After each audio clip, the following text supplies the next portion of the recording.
kabajamtoota daawwattoota keenya har'a qophii addaa isin qabadhee dhufeen jira hanga xumuraatitti nu waliin fataa jechuun dagatina channel keenya subscribe like gochuun dagatina har'a kitaaba addaa isin qabadhee dhufeera kitaaba dubbistanii irraan quufne kitaaba kana agartanii kitaaba jireenya aggaamame jedhu kana barataa Kaatteelloo Oddootiin kan barreeffame barataa University Science and Technology Adama barachaa osoo jiru ummata isaatiif aarsaa kafaluun kitaaba tokko maxxansee jira. Kitaabni kun baay'ee ajaa'iba maqaan maal jedhama dureen isaa jireenya aggaamame jedha. Aggaamuun argachuu miti hidhachuun qabuu miti jedhamu kabira. Aggaamuun argachuu miti hidhachuunis qabuu miti jedha. Kitaaba kana kitaaba yeroo koronaan gara barnoota addaan kutee yeroo san kan duraan jalqabetti fufee xumureedha malee inni yaada isaa kitaaba guddaa barreessuuf uummata biraan ga'uu barbaade garuu amma marsaa lammaffaa maxxansa lammaffaa irra gahee jira. Maxxansa tokkoffaan osoo isin jalaan xumuramin dafaa bitadhaa. Barataa Kaatteelloo Oddootiin kan barreeffame amma fakkeenya kitaaba kana argachuu yoo barbaadan lakkoofsa bilbilaas isiniif agarsiisa.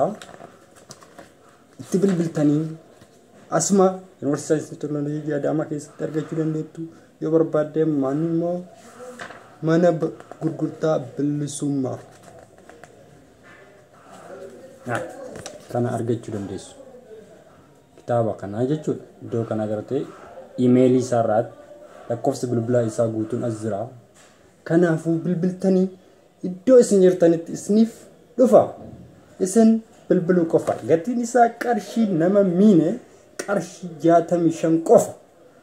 Qarshii 65 qofaan kitaaba addaa kana dubbistanii sammuu keessan boharsuu dhaloota dhufuuf dabarsuun dagatta.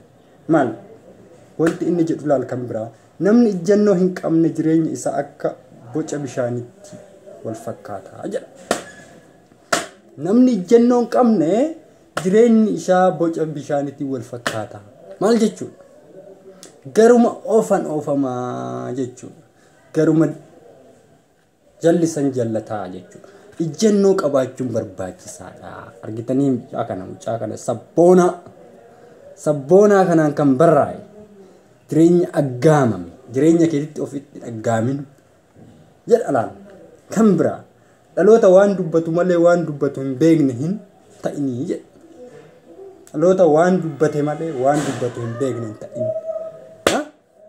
Dhaloota akkanaa ta'uu yoo barbaadde kitaaba kana dafii bitadhu itti gammadi jireenya keellee jijjiiri. Kitaaba dhaloota qubeetiin barreeffame kitaaba dhaloota qubeetiin barreeffame sabboonaa Kaatteelloo Oddoo jedhama laala. Kan mee waa tokko isin keessa irra isinii buusu waan inni barreesse mi'a takka lamaan takka irra isinii buusa akka koota moota agasanii like dha.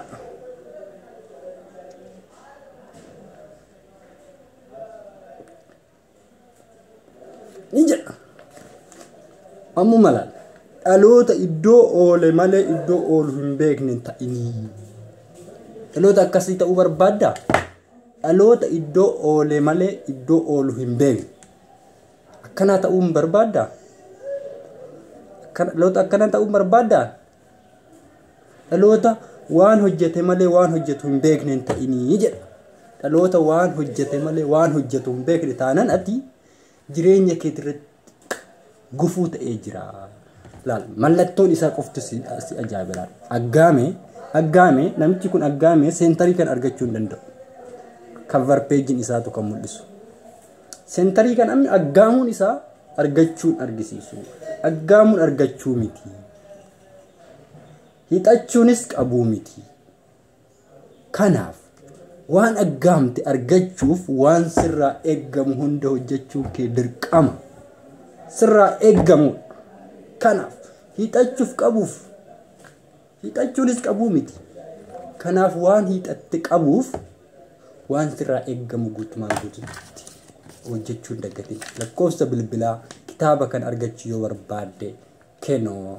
asirra jira laal kaatello oddo horo duwwaa 925 63 hello yoo jettan ammuma isin bira gahaa maxxansa tokkoffaan dhumeeraaf jira hin dhumne garuu muraasatu jira maxxansa lammaffaan ragee jira kanaaf dafaa bitadhaa osoo isin jalaan xumuramin dafaa bitadhaa kitaaba addaa kitaaba fuula 692 qabduudha kitaaba baay'ee nama boharsituu fi baay'ee nama itti gammaduudha akkam bitachuun akkan daganne ammallee kitaaba haaraa qabattee isiniif dhufuuf jira kitaaba haaraa kan biraa qabatee isiniif dhufuuf jira hanga sadii kitaaba kana bitadhaa jajjabeessaa isinis jajjabaadhaa dubbisaa dhaloota waa dubbisu ta'a dhaloota social media qofa hordofuun ta'inaa dhaloota waa barreessu ta'a dhaloota waa dubbisu ta'a kitaaba kanas bitadhaa itti gammadaa itti bohaaraa kaatello oddo horo maqaan isaatu laal ajaa'iba maqaa akkanaatu argitaniin beektan akkuma maqaa isaa adda kana kitaabni inni barreesses addaa kanaafuu bitattanii itti fayyadamuun dagatinaa irra deebisan lakkoofsa bilbilaa duwwaa 925 yoo jettan kaatello oddoo argachuu dandeessan kanaafuu kitaaba kana bitadhaa itti fayyadama isiniin jenna email yoo barbaadan kaatello oddoo 273gmail.com yoo jettan yeroo muraasa booda isin bira gahaa kanaaf kitaabicha bitachuun itti fayyadama dhaloota dubbisuu ta'a isiniin jenna itti bohaartan abdii qabna kan har'a qopheeffanne kana fakkaata kanaaf kitaaba fuula 92 qabu kana dubbistanii akka itti bohaartan abdii qabna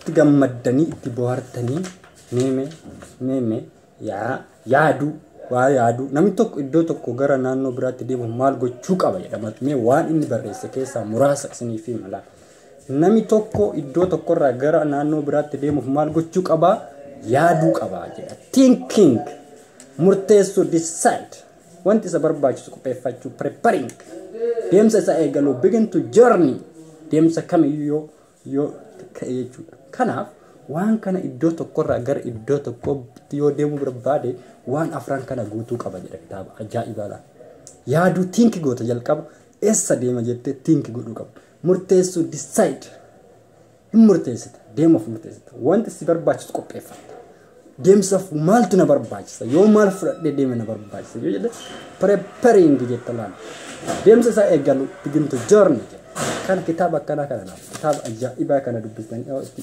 gammaddan baay'ee itti bohaartan laala habiraammoo maal jedhee asirratti barreessee nama ati nama addunyaa kanarraa nama addaati waan haaraa hojjechuu dandeessa jedha nama biliyeena 8 jira addunyaa kanarra amma nama biliyeena 8 garuu jedha DNA namoota kana hunduu garagara jedha nama biliyeena 8 kana biliyeena 8 kagahu kana DNA isaa kanaan adda jedha laal kitaaba kana keessatti atillee nama kaaniin adda waan haaraa hojjechuu dandeessa kanaafuu kitaaba baay'ee ajaa'ibaa itti bohaaruu dandeessanii akka bitattanii itti bohaartan abdii qaba kan biraa immoo meemee maal inni waan addaa waan inni barreesse keessa mata duree isinii tuqee dhaloota barri biten ta'inii jedha dhaloota barri biten ta'inii jechuun dhaloota hiika jireenya isaaf hin galleef bara jireenya isaa guutuu waa hin barbaachifne irratti xumuru jechuudha jedha dhaloonni barri biten ta'in dhaloota barri biten ta'in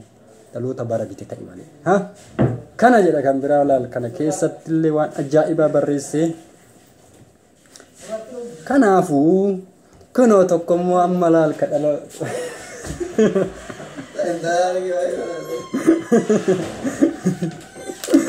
dhaloota barri biten ta'in jedha dhaloota barri bite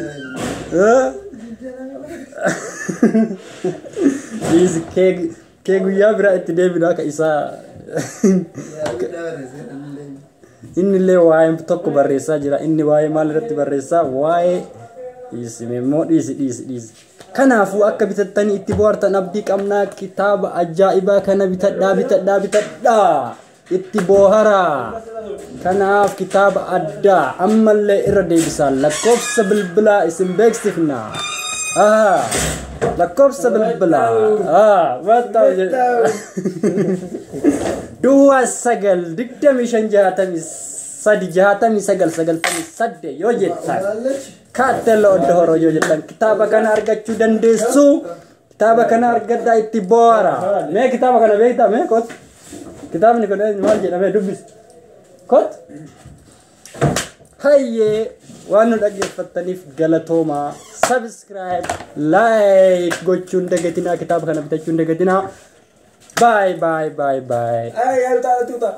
shi dhufe lakkuna bahin jedhee jira mee kitaaba kana maal jedhamee dubbisime geenye dubbis kot